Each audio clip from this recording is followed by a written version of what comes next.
A great single roar of laughter came from the closed-off Zooey. It was scarcely distinguishable from his guffaw, but there was a difference. Well, he does, Mrs. Glass insisted humorlessly. She sat forward. Would you like to know what I honestly think? She demanded. Would you? Bessie, for God's sake, you're going to tell me anyway, so what's the difference if I honestly think, I mean this now.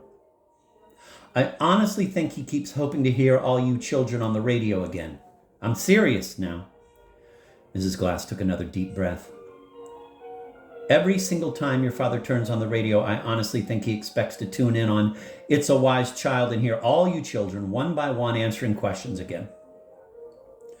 She compressed her lips and paused unconsciously for additional emphasis. And I mean all of you, she said, and abruptly straightened her posture a trifle. That includes Seymour and Walt. She took a brisk but voluminous drag on her cigarette. He lives entirely in the past, but entirely. He hardly ever even watches television unless you're on. And don't laugh, Zooey. It isn't funny. Who in God's name is laughing? Well, it's true. He has absolutely no conception of anything being really wrong with Franny, but none. Right after the 11 o'clock news last night, what do you think he asks me? If I think Franny might like a tangerine. The child's laying there by the hour, crying her eyes out if you say boo to her, and mumbling heaven knows what to herself. And your father wonders if maybe she'd like a tangerine. I could have killed him. The next time Mrs. Glass broke off. She glared at the shower curtain. What's so funny? She demanded. Nothing. Nothing. I like the tangerine. All right, who else is being no help to you? Me. Les. Buddy. Who else? Pour your heart out to me, Bessie. Don't be reticent. That's the whole trouble with this family. You keep things bottled up too much. Oh, you're about as funny as a crutch, young man, Mrs. Glass said. She took time to push a stray wisp of hair under the elastic of her hairnet. Oh, I wish I could get Buddy on that crazy phone for a few minutes. The one person that's supposed to know about all this funny business, she reflected, with apparent rancor. It never rains, but it pours. She tapped her cigarette ash into her cupped left hand. Boo-Boo won't be back till the 10th. Waker, I'd be afraid to tell about it, even if I knew how to get hold of him. I never saw a family like this in my entire life. I mean it. You're all supposed to be so intelligent and everything, all you children, and not one of you is any help when the chips are down. Not one of you. I'm just a little bit sick of what chips, for God's sake? When what chips are down? What would you like us to do, Bessie? Go in there and live Franny's life for her? Now just stop that. Nobody's talking about anybody living her life for her. I'd simply like somebody to go in that living room and find out what's what. That's what I'd like. I'd like to know just when that child intends to go back to college and finish her year. I'd like to know just when she intends to put something halfway nourishing into her stomach. She's eaten practically nothing since she got home Saturday night, but nothing. I tried, not a half hour ago, to get her to take a nice cup of chicken broth. She took exactly 2 mouthfuls, and that's all. She threw up everything I got her to eat yesterday, practically. Mrs. Glass's voice stopped only long enough to reload, as it were. She said maybe she'd eat a cheeseburger later on. Just what is this cheeseburger business? From what I gather, she's practically been living on cheeseburgers and Cokes all semester so far. Is that what they feed a young girl at college these days? I know one thing. I'm certainly not going to feed a young girl that's as run down as that child is on food that isn't even, that's the spirit. Make it chicken broth or nothing. That's putting the old foot down. If she's determined to have a nervous breakdown, the least we can do is see that she doesn't have it in peace. Just don't you be so fresh, young man. Oh, that mouth of yours. For your information, I don't think it's at all impossible that the kind of food that child takes into her system hasn't a lot to do with this whole entire funny business. Even as a child, you practically had to force that child to even touch her vegetables or any of those things that were good for her.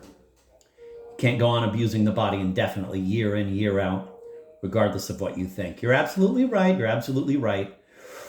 It's staggering how you jump straight the hell into the heart of a matter. I'm goosebumps all over. By God, you inspire me. You inflame me, Bessie. You know what you've done? Do you realize what you've done? You've given this whole goddamn issue a fresh, new, biblical slant.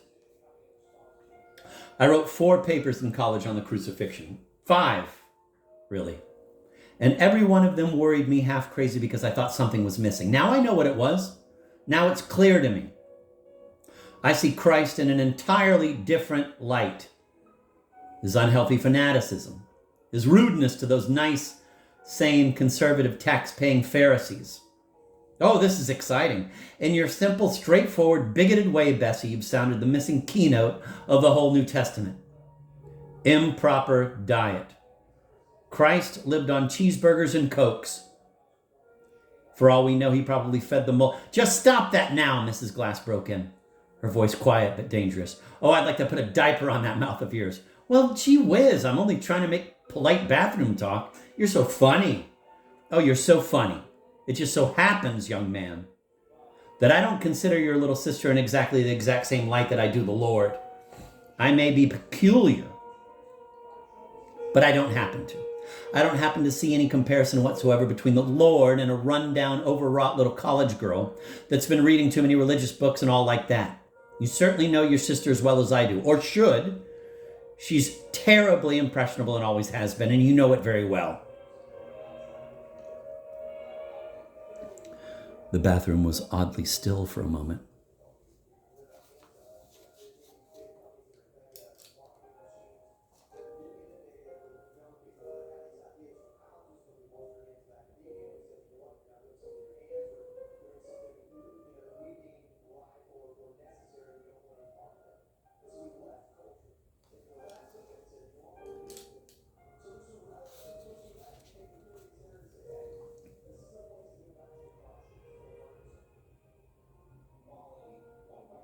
Mother, are you sitting down out there? I have a terrible feeling you're sitting down out there with about 5 cigarettes going. Are you? He waited.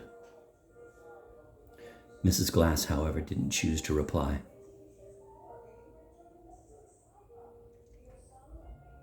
I don't want you sitting down out there, Bessie. I'd like to get out of this goddamn tub. Bessie? You hear me? I hear you, Mrs. Glass said. A fresh wave of worry had passed over her face. She straightened her back restively. She's got that crazy Bloomberg in bed with her on the couch, she said. It isn't even healthy. She gave a mighty sigh.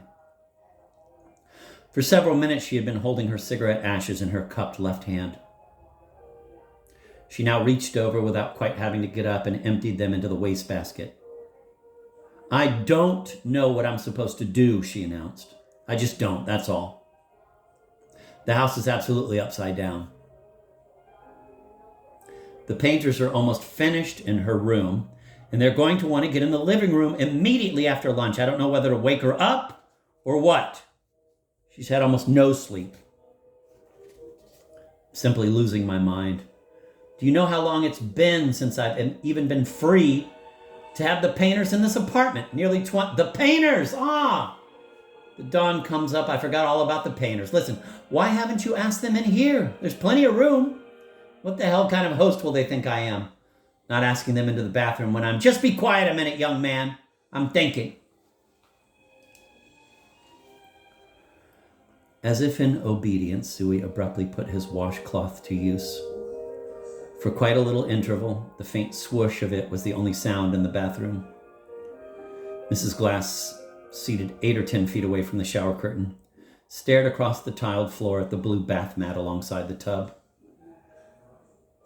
Her cigarette had burned down to the last half inch. She held it between the ends of 2 fingers of her right hand.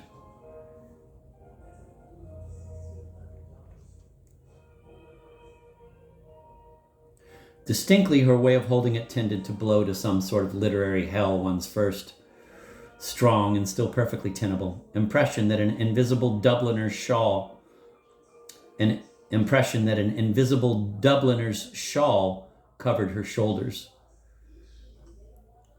Not only were her fingers of an extraordinary length and shapeliness, such as, very generally speaking, one wouldn't have expected on a medium stout woman's fingers, but they featured, as it were, a somewhat imperial-looking trimmer. A deposed Balkan queen or a retired favorite courtesan might have had such an elegant trimmer. And this was not the only contradiction to the Dublin black shawl motif. There was the rather eyebrow-raising fact of Bessie Glass's legs, which were comely by any criterion. They were the legs of a once quite widely acknowledged public beauty, a vaudevillian, a dancer, a very light dancer. They were crossed now, as she sat staring at the bath mat left over right, a worn, white terry cloth slipper looking as if it might fall off the extended foot at any second. The feet were extraordinarily small. The ankles were still slender. And, perhaps most remarkable, the calves were still firm and evidently never had been knotty.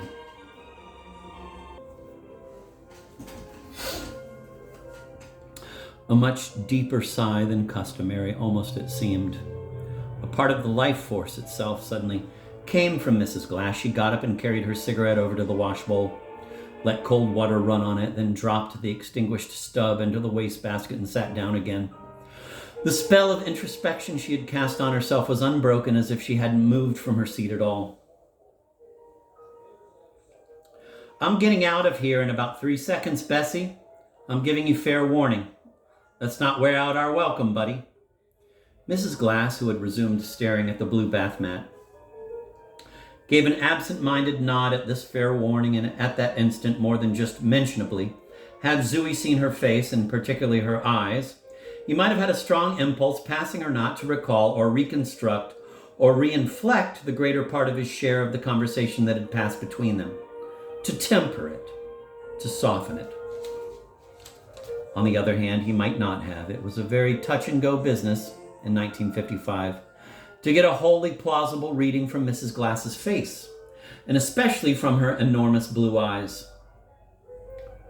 Where once, a few years earlier, her eyes alone could break the news, either to people or to bath mats, that 2 of her sons were dead, one by suicide, her favorite, her most intricately calibrated, her kindest son, and one killed in World War II, her only truly light-hearted son.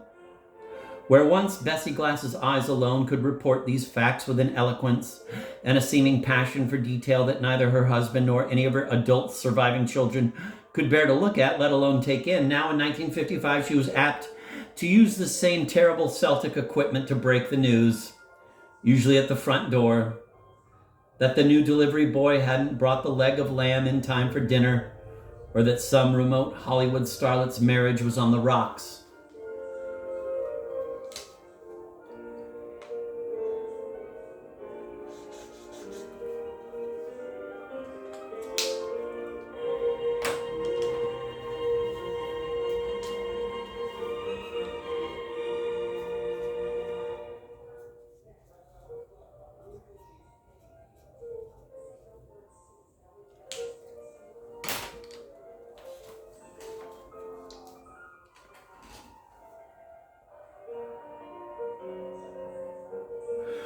She lit a fresh, king-size cigarette, abruptly dragged on it, then stood up, exhaling smoke. "I'll be back in a minute," she said.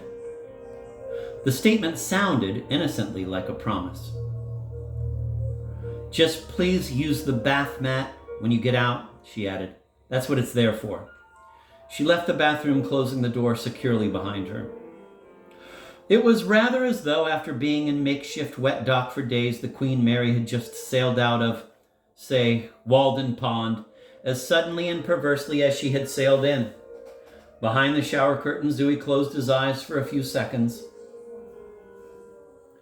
as though his own small craft were listing precariously in the wake. Then he pulled back the shower curtain and stared over at the closed door.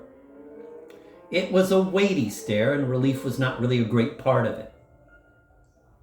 As much as anything else, it was the stare, not so paradoxically, of a privacy lover who, once his privacy has been invaded, Doesn't quite approve when the invader just gets up and leaves. 1, 2, 3, like that.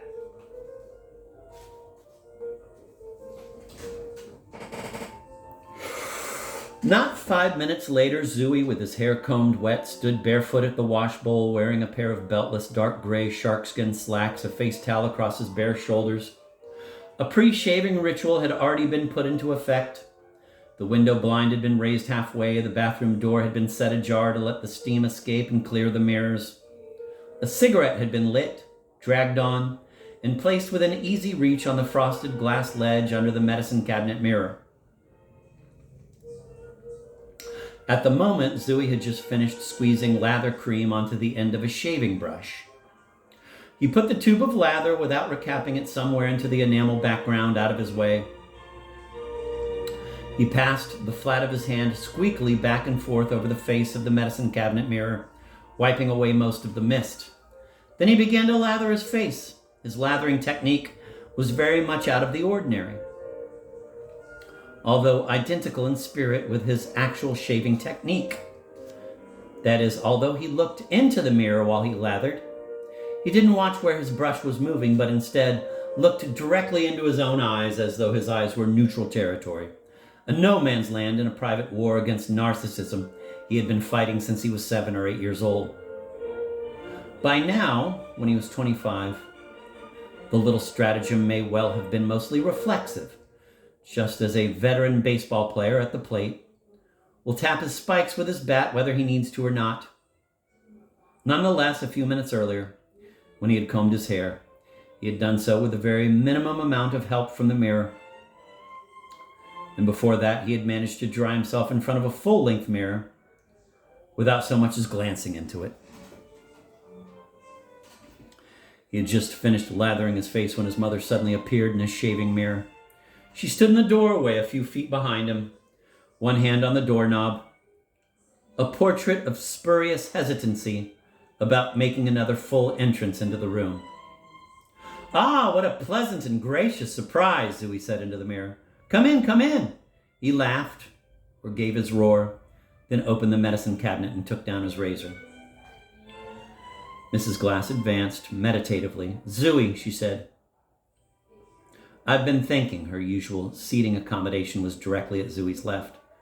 She started to lower herself into place. "Don't sit down. Let me drink you in first," Zooey said, getting out of the tub, putting on his trousers, and combing his hair had apparently raised his spirits. It isn't often we have visitors at our little chapel, and when we do, we try to make them feel, "Just be still a minute," Mrs. Glass said firmly.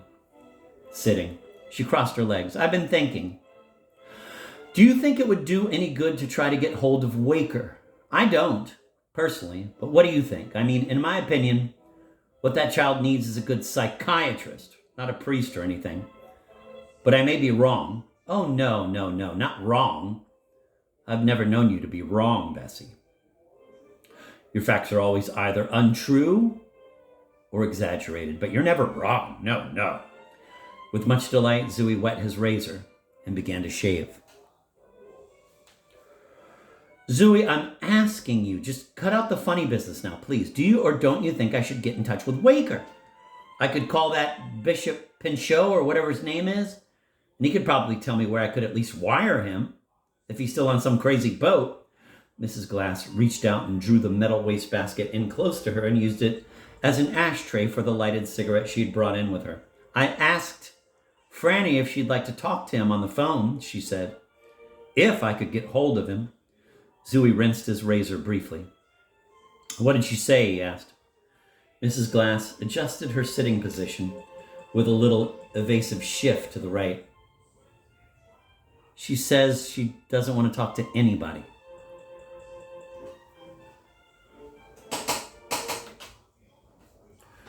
We know better than that, don't we? We're not going to take a straight answer like that lying down, are we? For your information, young man, I'm not going to take any answer of any kind from that child today, Mrs. Glass said, rallying. She addressed Zooey's lathered profile. If you have a young girl lying in a room crying and mumbling to herself for 48 hours, you don't go to them for any answers.